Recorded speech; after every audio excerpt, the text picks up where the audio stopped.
কথাটা প্রকাশ্যে আনেনি। মামুন যদি এখন নায়ক শাকিব খানের মতো সে যদি বিয়ে করে ফেলে ভাবে বা বিয়ের ব্যাপারটা প্রকাশ্যে আসে, তাহলে তার ভবিষ্যৎটা অন্ধকার হয়ে যেতে পারে, কারণ তার একটা বড় ফ্যান বেস হচ্ছে মেয়েরা। আপনি কেন ট্র্যাপে বললেন? আপনি তো স্বাভাবিক, আমি তো বলেছি আপনাকে যে যেহেতু আমাকে আসলে কতটা ভয়দায়ক এবং সেটা যে আমার জীবনেও হয়ে যাবে এটা আমি আসলে কখনোই বুঝতে পারিনি। আপনারা তো অবশ্যই জানেন আমার এবং মামুনের সম্পর্কটা অলওয়েজ সোশ্যাল মিডিয়াতে চলমান ছিল এবং আছেও। আমরা 2021 সাল থেকে আমরা পরিচিত হওয়ার পরেও আমি মামুনের সাথে প্রায় 3-4 মাস কখনো দেখা করতেই চাইনি।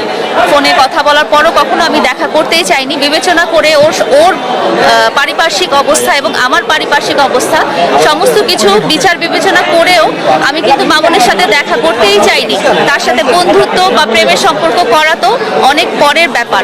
কিন্তু প্রথম কথাতেই মামুন আমাকে তার পরিবারের সাথে পরিচয় করিয়ে দেয় এবং তার পরিবার আমার সাথে খুব আপন হওয়ার চেষ্টা করে এবং তার পরিবারের সম্মতিতেই আমরা কিন্তু একটা প্রেমের সম্পর্ক এবং পরবর্তীতে যে আমরা দুজন বৈবাহিক সম্পর্কিত হব এই জিনিসটা অ্যাসুরেন্স পাওয়ার পরেই কিন্তু আমি মামুনের সাথে দেখা করি। আপনাদেরকে অনেকবার মামুন বলেছে যে লায়লা আমার সাথে দেখা করতে চাইনি, আমি জোর করেছি দেখা করার জন্য, যেটা সত্যি, যেটা মামুন নিজেই বলেছে।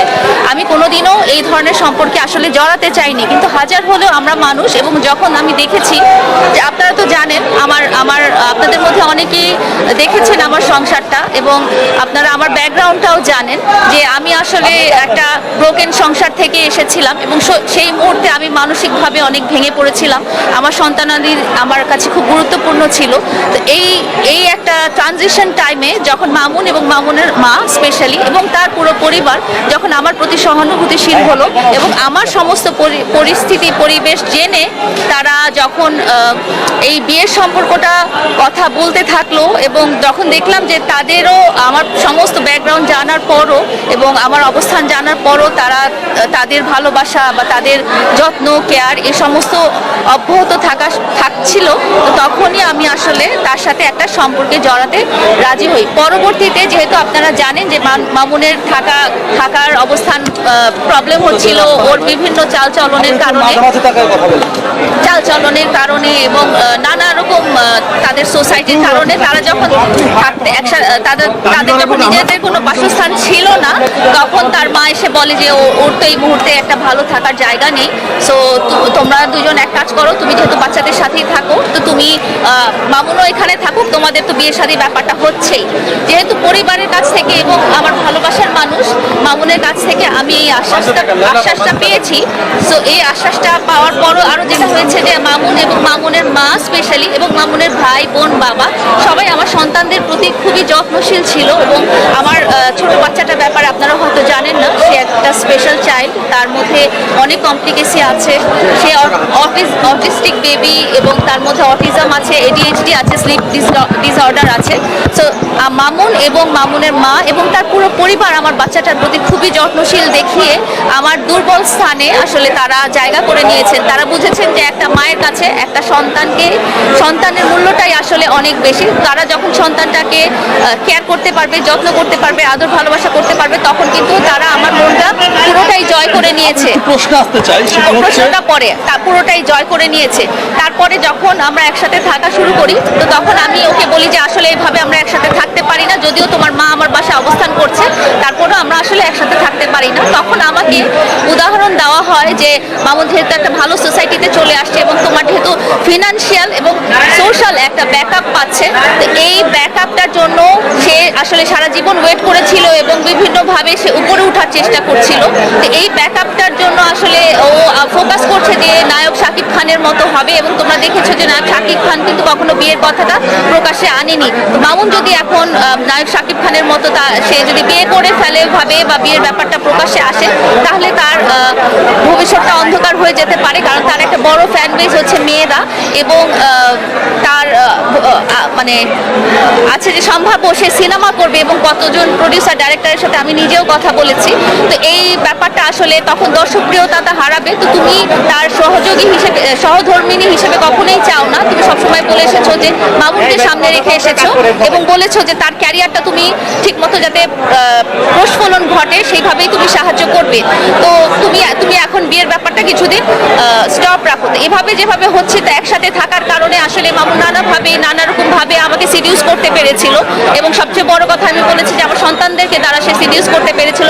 তো আমি যদিও রাজি হচ্ছিলাম না, এই ব্যাপারটা আমার কাছে ভালো লাগছিল না, কিন্তু ও বারবার যেটা বলছিল যে সামাজিক মিডিয়াতে সবসময় বলেছে যে আমরা বিয়ে করব এবং শেষেও বলেছে আমাদের মারামারির ঘটনাতে সে বলেছে যে আমরা বিয়ে করব, আমি আগে অনেক বড় হইনি। এভাবে করে সে আমাকে বলছিল সে আগে স্ট্যাবলিশ হয়নি, তার ফ্যামিলি যেহেতু স্ট্যাবলিশ হওয়া দরকার আছে, তাদেরও যেহেতু বাসস্থান নেই, এগুলো আগে স্ট্যাবলিশমেন্ট হয়ে নিলেই তারপরে আমরা বিয়ের ব্যাপারটা আমরা সোশ্যাল মিডিয়াতে আনবো এবং তখনই আমরা বড় করে একটা বিয়ে শাদীর প্রোগ্রাম করব। কিন্তু ধরে নাও তুমি আমার বউ, যেহেতু আমার মা বাবাও সবাই জানে এবং তোমার ফ্যামিলিরও সবাই জানে। তো তারপরে যেটা হয়েছে যে সে বারবার আমাকে নানাভাবে প্রেশারাইজ করতে থাকে। আপনারা দেখেছেন যে সে আমার কাছ থেকে নানা রকম প্রপার্টি জোর করে নিয়ে নেওয়ার ব্যবস্থা করে। মাঝে মাঝে সে রাগ করে চলে যায় যে একটা ল্যাপটপ না, একটা ম্যাকবুক না কিনে দিলে, বা একটা ড্রোন না কিনে দিলে, বা একটা এরকম মার্সিডিজ গাড়ি না কিনে, যেগুলো আমাদের লাইভেও আছে যথেষ্ট। আপনারা যদি 2022 সালের ভিডিওগুলো আমার এবং মামুনের লাইভগুলো দেখেন, সেখানে কথাবার্তা দেখবেন যে আমাদের সাথে সে মার্সিডিজ গাড়ির কথা বলে, বাড়ির কথা বলে। তো সমস্ত কিছু যখন তার হয়ে যায় এবং সে যখন তার গ্রামের বাড়িটি স্থাপনা করে, তখনই তার এবং তার পরিবারের আমি সুরটা একটু অন্যরকম দেখতে পাই এবং তাকে আমি বারবার বলতে থাকি। তো এর মধ্যে আরেকটা কথা বলতে চাই যে সে আমাকে দিয়ে যখনই দেখা যায় যে আমাদের দুজনকে নিয়ে ট্রোল করা হয়, তখনই সে আমাকে বিভিন্নভাবে চাপ প্রয়োগ করে এবং চাপ প্রয়োগ করে বলে যে তুমি লাইভে যাও, লাইভে যেয়ে বলো যে আমরা বিয়ে করিনি। এই কথাটা সে আমাকে দিয়ে বারবার প্রায় 10টা 15টা অনেকবার সে লাইভ করিয়েছে যে আমরা বিয়ে করিনি। এই কথাটা তুমি বারবার, আমরা যে সোসাইটিতে থাকছি সেখানে আমরা অবস্থান করেছিলাম একসাথে। শুধু মামুনই ছিল না, মামুনের আম্মু ছিল, অনেক সময় মামুনের বাবা ছিল, মামুনের ভাই ছিল, মামুনের বোন ছিল এবং এমনকি মামুনের খালাও ছিল। এবং শুধু এটা না, আমরা যখন মামুনের ঢাকার ভাড়া বাসার কাছে যাই, মামুনের আম্মু আমাকে ভাড়াটে বা বাড়িওয়ালা বা সবাইকে আমাকে মামুনের স্ত্রী হিসেবে পরিচয় করিয়ে দেয়। এবং মামুনের যেসব আত্মীয় স্বজন আছে, আমরা রাঙামাটিতেও মামুনের নানু বাড়ি বা মামার বাড়ি, খালার বাড়ি বেড়াতে গিয়েছিলাম, সেখানে সবখানেই আমাকে এবং মামুনকে হাজব্যান্ড ওয়াইফ হিসেবে পরিচয় করিয়ে দেয়। তারপরে যখন গ্রামের বাড়িটা হলো, গ্রামের বাড়িতেও উনি সবার কাছে আমাকে মামুনের ওয়াইফ হিসেবে পরিচয় করিয়ে দেয়। তো এ থেকে আমি বুঝতে পারি যে আসলে তারা সত্যিকার ভাবে আমাকে তার স্ত্রী হিসেবে মনে করছে এবং সামাজিকভাবে স্বীকৃতিটা দিবে। কিন্তু যখন দেখা গেল তাদের বাড়িটা হয়ে গেল, তখন তার সুর চেঞ্জ হয়ে গেল এবং সে বলতে থাকলো এবং তার আম্মুও বলতে থাকলো যে আমাদের তো গ্রামে বাড়ি হয়েছে কিন্তু ঢাকায় আমাদের কোনো বাড়ি নেই। তো তখন সে একটা বাড়ির জন্য বায়না ধরে এবং সে আমার বাড়িটা তার নামে লিখে দিতে বলে। কিন্তু যেহেতু আমার লাইফ পার্টনার আমাকে যেভাবে গাইড করেছে সোশ্যাল মিডিয়াতে, আপনারা তো জানেন যে সোশ্যাল মিডিয়াতে আসলে আমার জায়গা না। তো সোশ্যাল মিডিয়াতে সে বারবার বলেছে তুমি তোমার বাবার বাড়িটার কথা বলো না, তুমি বাবার বাড়িটার কথা বলো না। তো আমি ওভাবেই বলেছি, আমি ওর গাইডেন্সেই বলেছি যে আমি আসলে বাবার বাড়িটার কথা সে বলেনি। অনেকটা টাইমে সে এমনও বলেছে যে তোমার বাবার বাড়িটা বিক্রি করে হলেও টাকা দিয়ে আমাকে গুলশান, এরকম হওয়ার পরে সে আমার কাছে যখন বাড়িটা শেষ মুহূর্তে পেল না এবং না পাওয়ার পরে সে দেখা গেল যে গাড়িটা বিক্রি করে দিল। তার যে গাড়িটা ছিল সেই গাড়িটা সে নিতে পারছিল না, গ্রামে চলার মতো না, সে গাড়িটা বিক্রি করে টাকাটা নিয়ে সে বলল যে সে চলে গেল। এবং সে চলে যাওয়ার পরে আমাকে বলল যে আমি তোমাকে আর বিয়ে করব না এবং তোমার সাথে আমার আর কোনো সম্পর্ক নাই। হ্যাঁ, তোমাকে আমি ভালোবেসেছি, তোমার সাথে আমি একসাথে থাকতে চেয়েছি, কিন্তু এখন এই মুহূর্তে আর এটা সম্ভব না। তো ও যখন চলে গেল, চলে যাওয়ার পরও আপনারা নিজে সোশ্যাল মিডিয়াতে অনেকবার দেখেছেন যে আমি তার বাড়ি গিয়েছি, বাড়ি যেয়ে আমি তার কাছে আমার দাবিটা আদায় করার চেষ্টা করেছি। তার মার কাছে বলেছি, তার বাবার কাছে বলেছি, তার ভাই বোনদের কাছে বলেছি, আত্মীয় স্বজন সবার কাছে বলেছি, কিন্তু কেউ আমার পাশে ছিল না। সবাই যেটা বলেছে সেটা বলেছে যে তোমাকে এখন আমাদের আর দরকার নেই, কারণ মামুন এখন নিজে স্ট্যাবলিশ হয়ে গেছে এবং ওকে স্ট্যাবলিশ করার মতো ব্যাকআপ দেওয়ার জন্য একজন পাওয়া গেছে যে মামুনকে ফিউচারে ফোন ওপেন করে। তো এখন আপনাদের কাছে প্রশ্ন হতে পারে যে আমি এত মাস পরে কেন আমি এই মামলাটা করলাম। এবং আরেকটা, আপনি কেন ট্র্যাপে বললেন? আপনি তো স্বাভাবিক, আমি তো বলেছি আপনাকে যে যেহেতু আমাকে একটা ক্রিয়েট করে তারা আমাকে এভাবে করে দিয়েছে। সন্তানদেরকে তো একবার আপনার ভিডিও তো আমি ভিডিও